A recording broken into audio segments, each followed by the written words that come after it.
Desafios de aprender a pensar e agir eticamente. Olá, bom dia! O nosso grupo foi composto pelas alunas Aline, Lilian, Rafaela e Sara. Hoje, nessa apresentação, nós discutiremos o dilema ético das questões ecológicas. Relação homem-natureza. O dilema ético. A relação homem-natureza é algo complexo, visto que existem diversas formas de interação que surgem a partir da própria construção social de cada indivíduo e localidade, assim como dos diferentes questionamentos sobre como o ser humano percebe a natureza, necessitando então de avaliações interdisciplinares para contemplar as diferentes interfaces. A resiliência. Dentro da ecologia, a resiliência é considerada a capacidade de um sistema recuperar o equilíbrio após ter sofrido uma perturbação. Embora remeta à restauração, do ponto de vista estritamente ecológico, não é necessário que o novo equilíbrio seja idêntico ao original. O que importa é que o sistema ainda seja funcional. Esta funcionalidade consiste em manter a maioria dos processos funcionando de forma a preservar a diversidade necessária ao enfrentamento de impactos futuros. Não se trata apenas de como resistir a mudanças contínuas ou a choques periódicos, mas também de como transformá-los em oportunidades de desenvolvimento. No ambiente natural, é resultado das somas de certas características da heterogeneidade, estabilidade e resiliência. No ambiente construído, por sua vez, essa condição também pode ser encontrada, mas de forma diferente. No habitat dos homens, há, para Torres, Apo de Alva, uma vocação do meio ambiente urbano de modificar comportamentos sociais e estilos de vida da população. Assim, toda vez que a mão do homem tender ao desequilíbrio, o ambiente natural reagirá de forma desagradável. Secas, inundações, erosões, pragas. Podemos tomar como exemplo de uma baixa resiliência local frente aos riscos técnicos ambientais o trágico desastre do município de Mariana, em Minas Gerais. A lama causou a morte de 19 pessoas e uma série de impactos ambientais, sociais e econômicos, atingindo 39 municípios de Minas Gerais e Espírito Santo. Assim, vemos que a resiliência não deve ser atributo individual, mas também nos grandes empreendimentos de impacto. Resiliência da desigualdade. Um ponto relevante que gostaríamos de apresentar é a resiliência da desigualdade social. A desigualdade social resulta na diminuição da resiliência no nível individual ou familiar. Isso compromete o planejamento e a coordenação dos níveis mais altos, uma vez que as populações vulneráveis não são capazes de seguir diretrizes e veem-se obrigadas a se expor a alto risco para sobreviver. Por isso, na maioria dos eventos extremos que resultam em desastres ambientais urbanos, a maior parte das famílias atingidas são de baixa renda. Corredores ecológicos e economia verde. Os corredores ecológicos representam uma das estratégias mais promissoras para as questões ecológicas eficazes de conservação e preservação de flora e fauna, e por isso são uma das alternativas que abarcam o princípio da prevenção, que visa determinar a adoção de políticas públicas de defesa dos recursos ambientais como uma forma de cautela em relação à degradação ambiental. O processo de implementação de corredores ecológicos envolve questões físicas, biológicas e socioeconômicas. Sob uma perspectiva institucional, a estratégia do corredor procura melhorar o manejo de áreas protegidas, criar capacidade de manejo na região e promover pesquisas biológicas e socioeconômicas que ajudem a reduzir a ameaça de extinção de espécies. Na região metropolitana de Belo Horizonte, localizado em Nova Lima, Minas Gerais, o corredor ecológico conhecido como Vale do Mutuca é uma área de grande importância para a preservação da biodiversidade das espécies nativas. Infelizmente, a região é alvo de grande exploração imobiliária, ameaçando não só a fauna e a flora, mas também o futuro dos moradores. A Promutuca é uma associação que tem como objetivo a proteção do Vale do Mutuca, berço de flora e fauna inestimáveis. E a seguir, com a autorização do movimento Promutuca, nós iremos mostrar um vídeo ilustrando suas ações.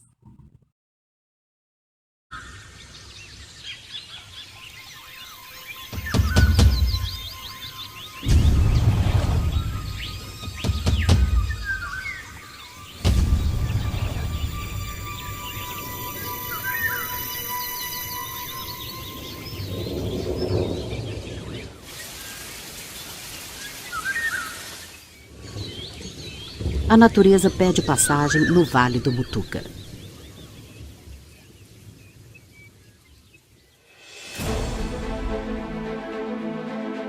A natureza está pedindo cuidado, está pedindo passagem. Ao redor da região metropolitana de Belo Horizonte, há uma natureza exuberante que precisa ser preservada. Em troca, ela nos oferece água em nascentes e córregos, ar limpo, bem-estar, diversidade, beleza, vida. Tem lobo-guará, porco do mato, onça, tamanduá, jaguatirica, paca, tatu, veado, irara, furão, gato mourisco, gambá, cachorro do mato, mão pelada, macaco guigó. Uma diversidade de plantas e flores da Mata Atlântica. Há animais em extinção e espécies somente encontradas na região. Toda essa biodiversidade está presente num imenso corredor ecológico que liga o Parque do Rola Moça, as matas das encostas da Serra da Moeda e as matas do Tumbá, Jambreiro, Gandarela, Fechos e Samuel de Paula. Áreas verdes precisam estar interligadas. A fauna e a flora, quando ficam isoladas em pequenos territórios ou restritas a pequenos grupos, têm sua diversidade afetada e espécies podem ser extintas. Grandes áreas verdes propiciam aos animais o livre deslocamento para buscar alimentos e a permuta genética entre a fauna e a flora, fundamental para a preservação das espécies. O corredor ecológico do Vale do Mutuca liga o ecossistema da bacia do Rio Paraopeba ao ecossistema da bacia do Rio das Velhas. A conexão entre as duas bacias passa por debaixo do viaduto do Mutuca, na rodovia BR-040. É a única interligação física ainda existente em um raio de 40 quilômetros. A proteção desse patrimônio natural significa o presente e o futuro com mais qualidade de vida. Representa uma postura ética. Preserve e plante árvores no seu quintal. Evite queimadas. Proteja os subbosques. Valorize todas as formas de vida. Faça empreendimentos sustentáveis. Seja responsável com as gerações futuras. Concilie o desenvolvimento econômico, ambiental e social. Chega de devastação ambiental. O bem-estar de todos exige uma atitude mais responsável das pessoas, das instituições e das empresas. É um dever inadiável valorizar e cuidar da natureza. Vamos dar passagem à natureza do corredor ecológico do Vale do Mutuca.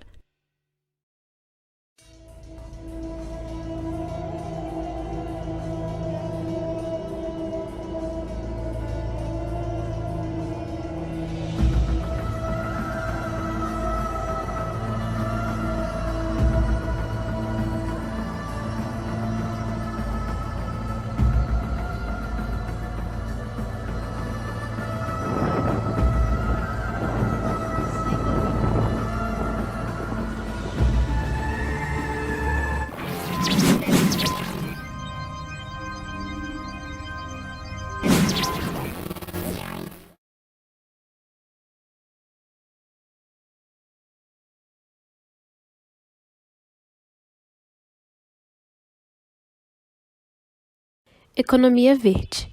A economia verde torna a economia que temos hoje em um modelo mais sustentável. É definida pelo Programa das Nações Unidas para o Meio Ambiente como uma economia que resulta em melhoria do bem-estar da humanidade e igualdade social, ao mesmo tempo que reduz os riscos ambientais e a escassez ecológica. Ela tem 3 características principais: baixa emissão de carbono, eficiência no uso de recursos e busca pela inclusão social. A fórmula para uma economia verde inclui ofertas de emprego, consumo consciente, reciclagem, reutilização de bens, uso de energia limpa e valorização da biodiversidade. E os resultados esperados são a melhoria da qualidade de vida para todos, diminuição das desigualdades sociais, conservação da biodiversidade e preservação dos serviços ambientais. Uma análise jurídica. A Constituição Federal de 1988 dispõe em seu artigo 225 sobre a proteção jurídica ao meio ambiente.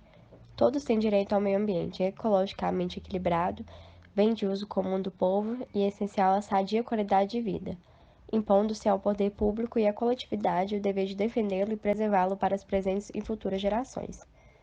Assim, o objeto da proteção jurídica ao meio ambiente é a relação entre o homem e a natureza, que deve ser sempre a de preservar o meio ambiente e os recursos naturais. Em 2001, a Lei Federal 10.257, conhecida como Estatuto da Cidade, estabeleceu diretrizes gerais de política urbana, atribuindo à União a responsabilidade de legislar, promover, instituir, elaborar e executar planos para a cooperação entre os Estados, o Distrito Federal e os municípios. O Estatuto das Cidades não trouxe de imediato proteção ao meio ambiente, mas trouxe diretrizes e instrumentos cuja aplicação reflete diretamente na tutela ecológica de tal modo que avanços em relação à proteção do meio ambiente estão calcados no planejamento e controle do uso e ocupação do solo urbano, como também permitiu a participação popular nesse processo. Desenvolvida durante a Conferência das Nações Unidas para o Meio Ambiente e Desenvolvimento, a Agenda 21 introduziu um novo conceito de desenvolvimento sustentável e consolidou iniciativas voltadas para a relação entre desenvolvimento e meio ambiente. A Agenda 21 apresenta uma série de programas de ação elaborados a partir dos princípios do desenvolvimento sustentável, distribuído em 40 áreas: política econômica, cooperação internacional, combate à pobreza, controle demográfico, proteção da atmosfera e outras. A agenda admite que, apesar do reconhecimento crescente da importância dos problemas relativos ao consumo, ainda não houve uma compreensão plena de suas implicações. Princípio do poluidor-pagador. O princípio do poluidor-pagador foi previsto em nosso ordenamento pelo artigo 4º, 7º da Lei de Política Nacional do Meio Ambiente. Ao estabelecer que a Política Nacional do Meio Ambiente visará a imposição ao poluidor e ao predador da obrigação de recuperar e ou indenizar os danos causados, e ao usuário da contribuição pela utilização de recursos ambientais com fins econômicos. Assim, o princípio consiste no mecanismo de imputação de custos pela prevenção, eliminação e reparação do dano ambiental. Dessa forma, todos os custos que o Estado vier a sofrer no desenvolvimento de atividades de prevenção ou de reparação do dano ambiental serão imputados ao agente econômico que tiver provocado essa situação. Princípio da responsabilidade. Diz que os responsáveis pela degradação ao meio ambiente devem arcar com a responsabilidade e com os custos da reparação ou da compensação pelo dano causado. No nosso ordenamento jurídico está previsto no inciso 3º do artigo 225 da Constituição Federal de 1988, que esclarece: as condutas e atividades consideradas lesivas ao meio ambiente sujeitarão os infratores, pessoas físicas ou jurídicas, a sanções penais e administrativas, independentemente da obrigação de reparar os danos causados. Segundo Farias, o princípio da gestão democrática do meio ambiente assegura ao cidadão o direito à informação e à participação na elaboração das políticas públicas ambientais, de modo que a ele deve ser assegurado os mecanismos judiciais, legislativos e administrativos que efetivam o princípio. Esse princípio da gestão democrática diz respeito não apenas ao meio ambiente, mas a todo o que for de interesse público. O caput do artigo 225 da Constituição Federal consagra o princípio da gestão democrática ao dispor que é dever do poder público e da coletividade defender e preservar o meio ambiente. Todos têm direito ao meio ambiente ecologicamente equilibrado, bem de uso comum, de uso do povo e essencial à sadia qualidade de vida, impondo-se ao poder público e à coletividade o dever de defendê-lo e preservá-lo para as presentes e futuras gerações. A compreensão da relação humana com o meio em que vive é crucial para que o resultado da problemática se balize e fundamente-se nos vários instrumentos jurídicos como parte de um processo social com a intervenção humana na natureza, no presente e futuro. Assim, delegar a todos os âmbitos da sociedade, política e civil o fortalecimento desse debate como ponto de interesse poderá superar a crise da relação homem-natureza e reformular uma identidade humana. Esperançosamente, da identidade humana se torne cada vez mais aliada ao meio ambiente.